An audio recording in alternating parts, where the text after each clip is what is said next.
여러분 환영합니다. 이 시간에는 원리 강의 9편 제1강으로서 복귀 심리에 대한 서론을 말씀드리는 시간을 갖게 해주셔서 감사드립니다.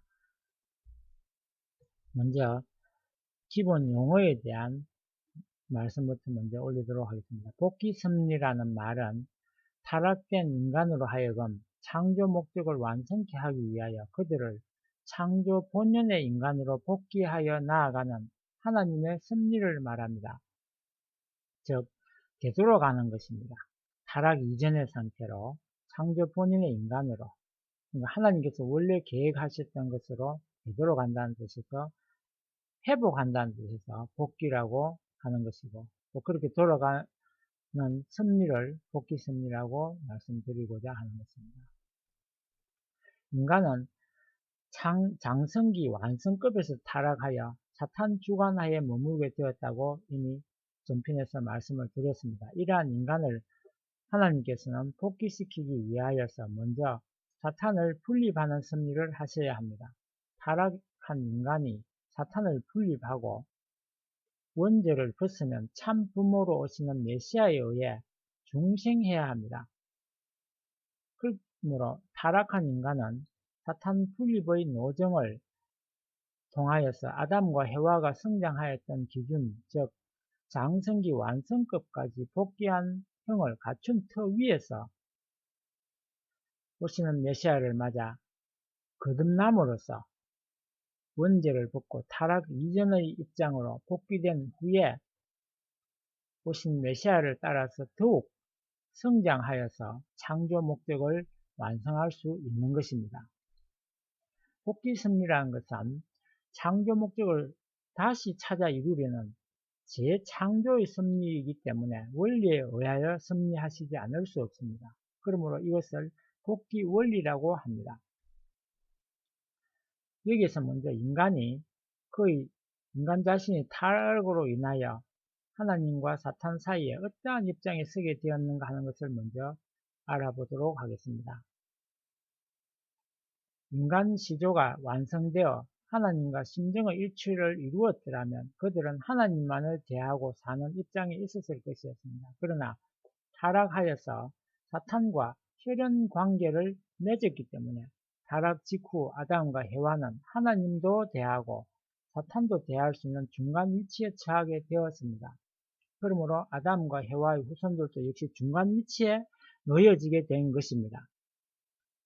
이러한 중간 위치에 있는 인간을 하나님께서 직접 대하실 수 없게 된 것입니다.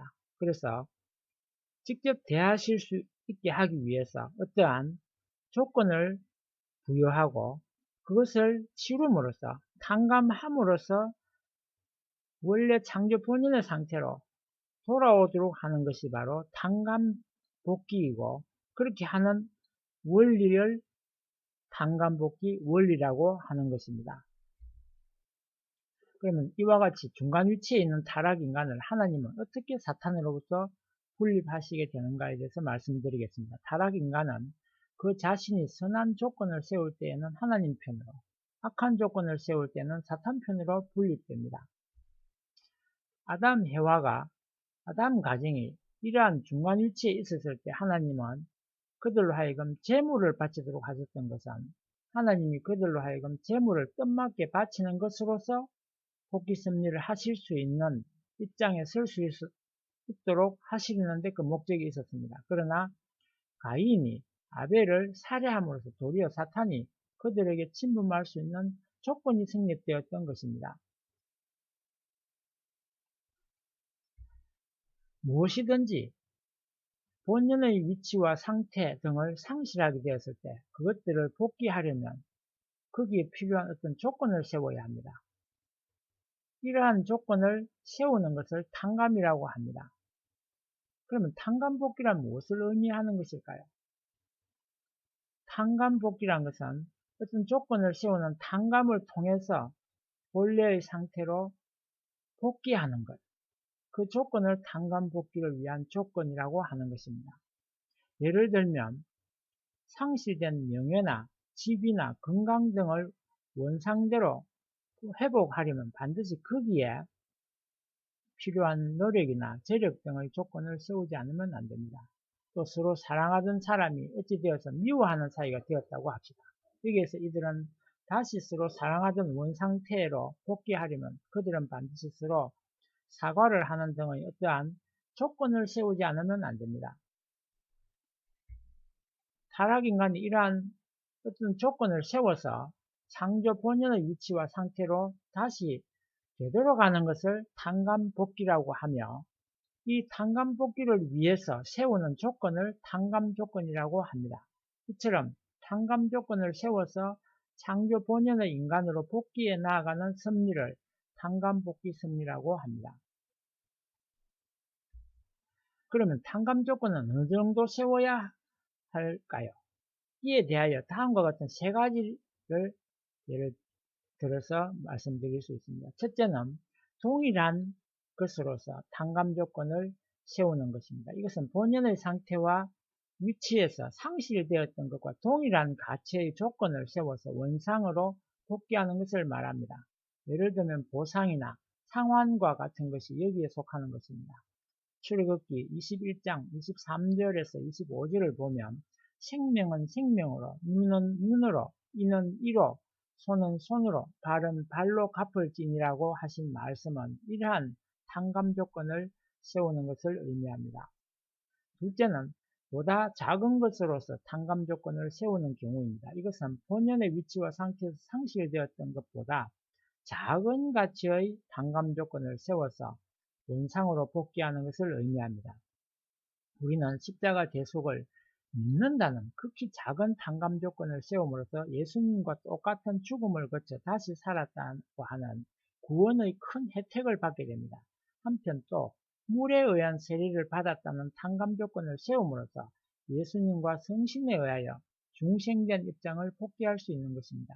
그런가 하면 성만찬에서 한 조각의 떡과 한 잔의 포도주로 예수님의 성체를 먹었다는 커다란 가치의 혜택을 받기도 하는 것입니다. 셋째는 보다 큰 것으로서 탕감 조건을 세우는 경우입니다. 이것은 작은 가치의 탕감 조건을 세우는데 실패하였을 때 보다 더 큰 가치의 탕감 조건을 다시 세워서 원상으로 복귀하게 되는 경우를 말합니다. 예를 들면 아브라함은 비둘기와 양과 소를 바치는 암소를 바치는 헌재에서 실수하였기 때문에 그의 탕감 조건은 가중되어서 독자 이삭을 제물로 바치게 되었습니다. 모세 때에는 이스라엘 민족이 40일의 정탐 기간을 뜻맞게 세우지 못하였기 때문에 그 탕감 조건이 가중되어 그들은 40년을 광야에서 표류하지 않으면 안 되었습니다. 그러면 어찌하여 탕감 조건을 다시 세울 때에는 더 큰 조건을 세워야 하는 것이겠습니까? 그것은 어떠한 섭리적 중심인물이 탕감 조건을 다시 세울 때에는 그가 세워야 할 본래의 탕감 조건과 함께 그 앞선 인물들의 실수로 인한 탕감 조건까지도 첨가하여 더 큰 조건을 세우지 않으면 안 되기 때문입니다. 본래의 위치와 상태로부터 떠나게 된 경로와 반대의 경로를 취해야 하는 것이 바로 탕감 조건을 세우는 방법입니다. 다시 말씀드리면 본래의 위치와 상태로부터 떠나게 된 경로와 반대의 경로를 취하는 탕감 조건을 세우는 것, 그것이 바로 탕감 조건의 한 방법이라는 것입니다. 예를 들면 이스라엘 선민이 예수님을 미워하여 그를 십자가에 내줌으로써 벌을 받게 되었기 때문에 그들이 그 입장으로부터 다시 구원을 받아 선민의 입장으로 복귀하기 위하여는 앞서와는 반대로 예수님을 사랑하여 그를 위하여 스스로 십자가를 지는 자리에 나아가지 않으면 안 됩니다. 기독교가 순교의 종교가 된 원인은 실로 여기에 있는 것입니다. 메시아를 위한 기대에 대해서 말씀드리겠습니다. 메시아는 인류의 참 부모로 오셔야 합니다. 그 이유는 타락한 부모로부터 태어난 인류를 거듭나게 하여 그 원죄를 속해 주셔야 하기 때문입니다. 타락인간이 창조 본연의 인간으로 복귀하기 위하여는 메시아를 맞이하기 위한 기대를 완성한 터 위에서 메시아를 맞아 원죄를 벗지 않으면 안 되는 것입니다. 메시아를 맞이하기 위한 기대를 조성하려면 원래 아담이 어떠한 경로에 의하여 창조 목적을 이루지 못하게 되었던가를 먼저 알아야 합니다. 왜냐하면 탕감 조건은 바로 반대의 경로에 의하여 세워져야 하기 때문입니다. 창조 목적을 완성하기 위한 두 가지 조건을 세워야 하는데, 첫째는 실체 기대와 둘째는 믿음의 기대를 세워야 합니다. 아담이 창조 목적을 완성하기 위하여는 두 가지의 조건을 갖추어야 했었다는 것입니다. 첫째는 믿음의 기대를 조성하는 것입니다. 물론 아담이 믿음의 기대를 조성하는 인물이 되었어야 했었고, 그 믿음의 기대를 조성하기 위한 조건으로 선악과를 따먹지 말라고 하신 하나님의 말씀을 지키면서 그의 책임 분담을 수행하기 위한 성장 기간을 거쳐야만 했었습니다. 둘째는 그가 실체 기대를 조성하는 것이었습니다. 아담이 믿음의 기대를 세웠더라면 그는 그 기대 위에서 하나님과 일체가 되어 실체 기대를 조성함으로써 창조 본성을 완성한 말씀의 완성 실체가 되어 하나님의 제일 축복이었던 개성 완성자가 될 수 있었습니다. 그러나 아담이 타락하여 믿음의 기대를 세우지 못하게 되었고 말씀의 완성 실체가 되지 못하여 창조 목적을 달성할 수 없게 되었던 것입니다. 그래서 하나님의 말씀을 믿고 지키지 않았다는 것을 탕감복귀하기 위하여 믿음의 기대가 필요하고, 또 그 개성을 완성하는 말씀의 실체를 그 자신이 말씀의 실체가 되어야 하는 것을 실천하지 못했기 때문에 그것을 실천하는 것이 바로 실체 기대입니다. 이렇게 두 가지의 조건을 세움으로써 비로소 메시아를 맞이하기 위한 조건이 성립되는 것입니다. 타락인간이 창조 목적을 성취할 수 있는 기준을 복귀하기 위해서는 먼저 인간 조상이 세우지 못하였던 그 믿음의 기대를 탕감복귀하지 않으면 안 됩니다. 그런데 이러한 탕감 조건에는 세 가지가 있습니다. 첫째는 그를 위한 중심 인물이 있어야 하고, 하나님이 타락한 아담 가정에서 가인과 아벨로 하여금 제물을 바치게 하셨던 것도 이러한 중심 인물을 찾아 세우기 위함이었고, 노아, 아브람, 이삭, 야곱, 모세, 그리고 열왕들과 세례, 요한 등을 부르셨던 것도 이를 위한 것이었습니다. 둘째는 그것을 위한 조건물을 세워야 합니다. 즉 말씀을 대신할 수 있는 조건물을 세워야 하는 것입니다. 아담은 믿음의 기대를 세우기 위한 조건으로 주셨던 말씀을 지키지 않고 불신함으로 인해서 말씀을 잃어버렸습니다. 이렇게 되어 타락한 인간은 말씀을 직접 받을 수 없는 위치에 있었기 때문에 그 말씀을 대신하는 조건물이 필요하게 되었습니다. 구약 이전의 시대에 있어서는 제물 또는 그것을 대신한 방주 등의 만물이 구약시대에는 율법의 말씀 또는 그것을 대신한 법궤나 성전이나 중심인물 등이, 또 신약시대에는 복음의 말씀, 따라서 그 실체이신 예수님이 조건물이었습니다. 셋째는 그를 위하여 수리적인 탕감 조건을 세워야 합니다. 그럼 두 번째, 메시아를 맞이하기 위한 탕감 조건으로서 실체 기대에 대해서 말씀을 드리도록 하겠습니다. 타락인간은 어디까지나 메시아를 위하여 원죄를 벗지 않고서는 완성 실체가 될 수 없습니다. 그런데 타락인간은 믿음의 기대를 탕감복귀한 터전 위에서 다시 한번 실체 기대를 세움으로써 이루어지는 메시아를 위한 기대 위에 서야 비로소 메시아를 맞을 수 있습니다. 타락인간은 이와 같이 메시아를 맞아 원죄를 벗어가지고 인간조상의 타락된 입장으로 복귀된 후에 하나님의 심정을 중심하고 메시아와 일체가 되어 인간조상이 타락됨으로써 남아졌던 성장 기간을 다 지나서야 완성 실체가 되는 것입니다. 인간조상은 타락하여 원죄를 지니게 됨에 따라 창조 본성을 이루지 못하고 타락성 본성을 가지게 되었습니다. 그러므로 타락인간이 창조 본성을 복귀하기 위하여 실체 기대를 세우기 위하여는 먼저 그 타락성을 벗기 위한 탕감 조건을 세우지 않으면 안 되는 것입니다.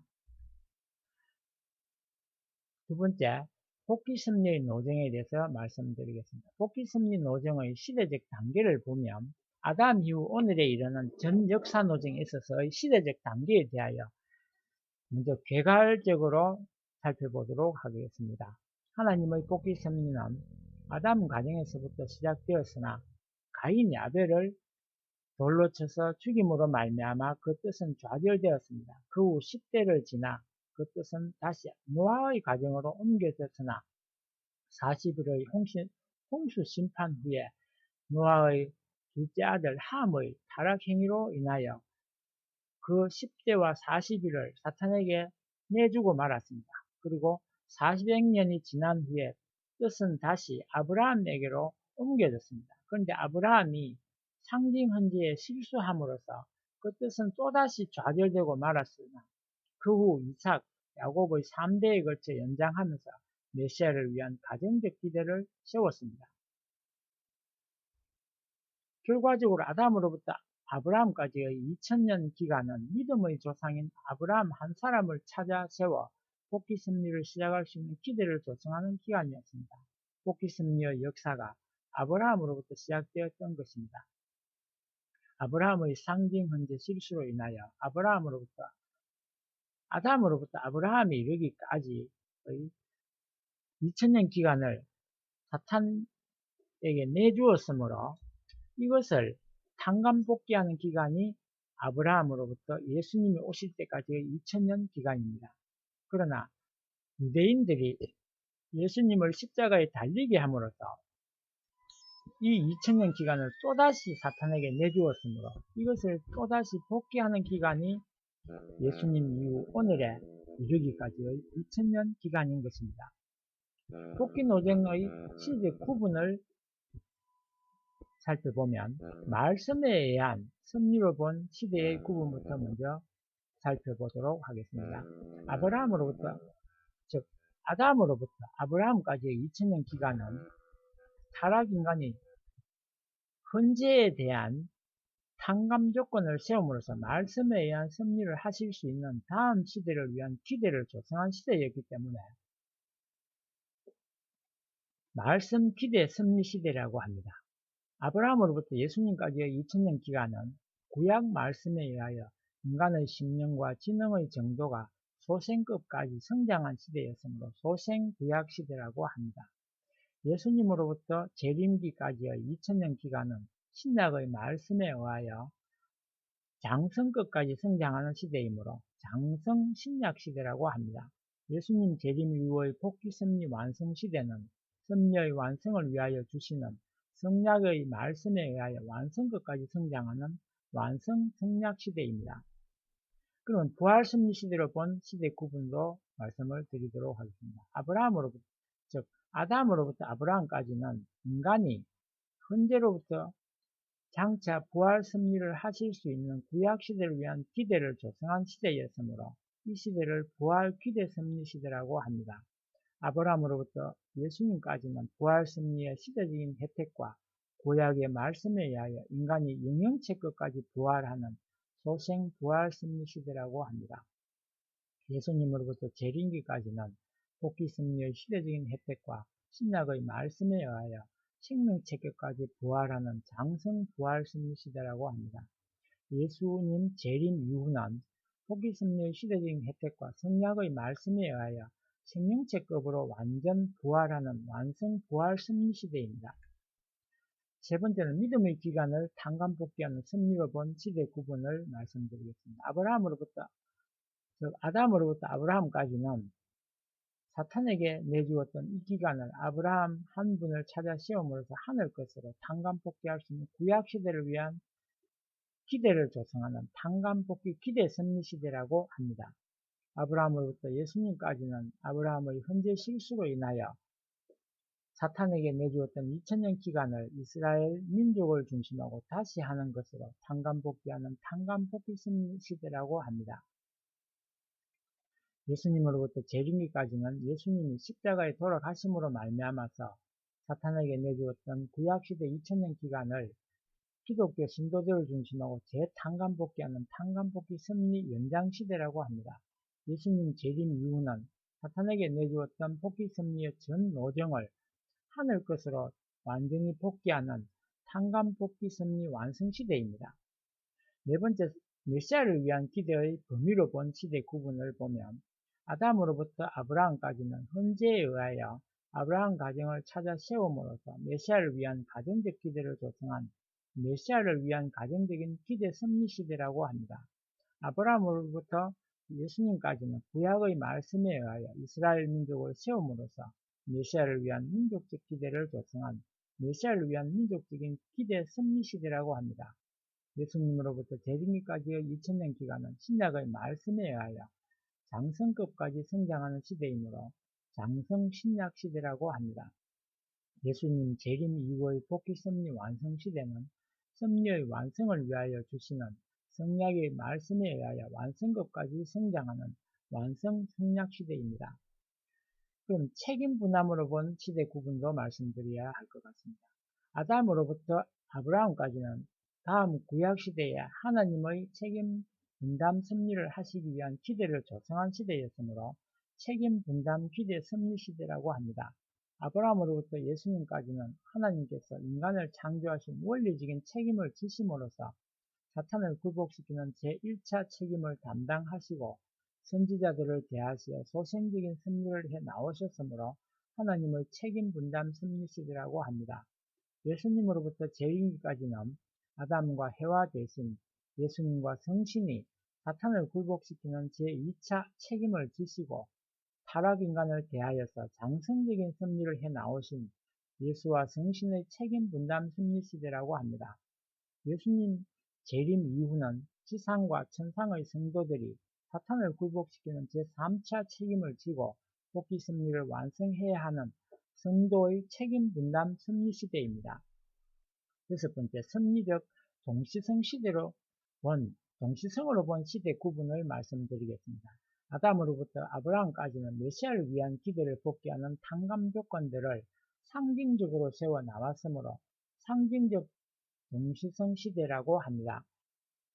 상징적 동시성 시대라고 하는 것은 바로 섭리적 동시성으로 보는 것은 실체적으로 드러나기 전 상징적으로만 드러나기 때문에 그렇게 규정하는 것입니다. 아브라함으로부터 예수님까지는 메시아를 위한 기대를 복귀하는 탕감 조건들을 형상적으로 세워나온 형상적 동시성 시대라고 합니다. 예수님으로부터 재림기까지는 메시아를 위한 기대를 복귀하는 탕감 조건들을 실체적으로 세워나온 실체적 동시성 시대입니다.